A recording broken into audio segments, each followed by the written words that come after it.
Yang pertama, apa makna huruf ba dalam bismillah? Kalau kita lihat penafsiran dari Al-Quran, seluruh buku yang diturunkan Allah ke dunia ini kan ada 100 suhuf, 4 kitab. Ya, 100 suhuf itu, suhuf itu ada lembaran-lembaran yang tidak dijilid. Suhuf 100 suhuf, 4 kitab. Kitab itu Zabur, Taurat, Injil, Al-Quran. Jadi semua isi dari 100 suhuf dan 3 kitab itu terhimpun di dalam Al-Quran. Itu isinya. Jadi makanya Al-Quran itu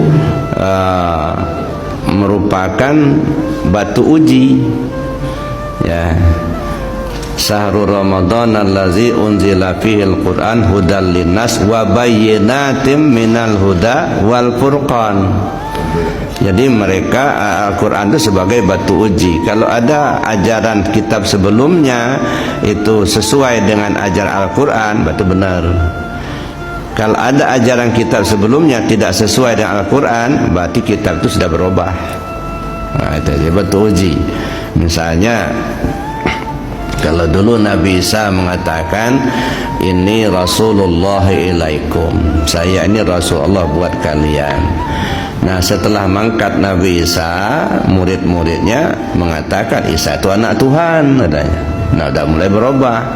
Datang Al-Quran, Qul huwallahu ahad, Allahus samad, lam yalid walam yulad walam yakul lahu kufuwan ahad. Jadi yang mengatakan Isa anak Tuhan itu berarti sudah berubah, bukan ajaran Isa itu. Jadi 100 suhuf dan 3 kitab sebelumnya terhimpun di dalam Al-Quran. Maksudnya isinya, isi Al-Quran itu terhimpun di dalam Al-Fatihah. Ya, kenapa? Karena Al-Fatihah itu terbagi 3 bagian. Ya, mulai Bismillahirrahmanirrahim, Alhamdulillahirabbil alamin, Arrahmanirrahim, Maliki yaumiddin. Ini hanya untuk Allah saja nih. Enggak ada untuk hamba enggak. Jadi artinya Al-Quran itu menceritakan tentang Allah dari sudut zat, sifat, asma dan afalnya.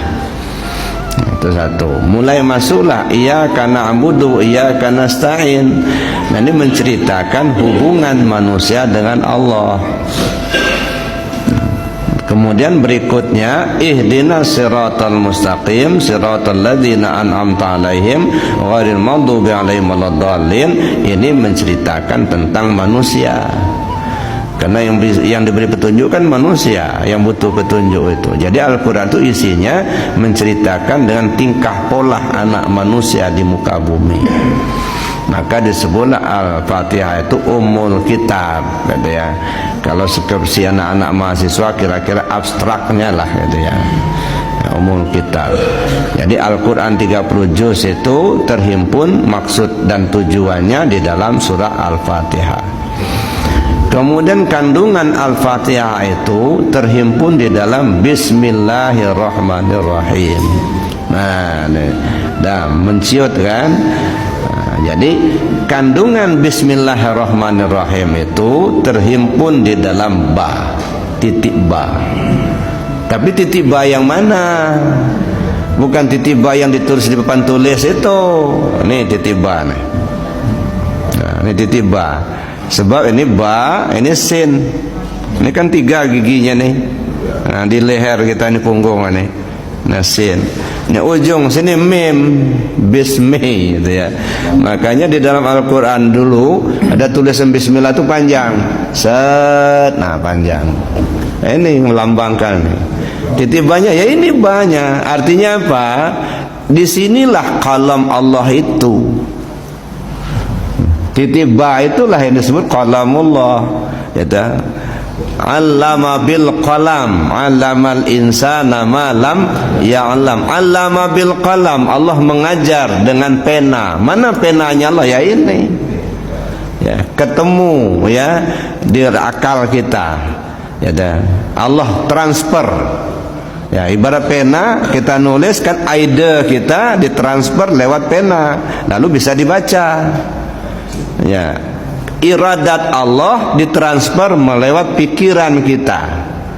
Lalu kemudian muncullah kenyataan, ada listrik, ada komputer, itu ilmu Allah semua itu.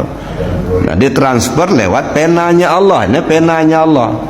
Jadi artinya Al-Quran itu disinilah tersimpannya itu.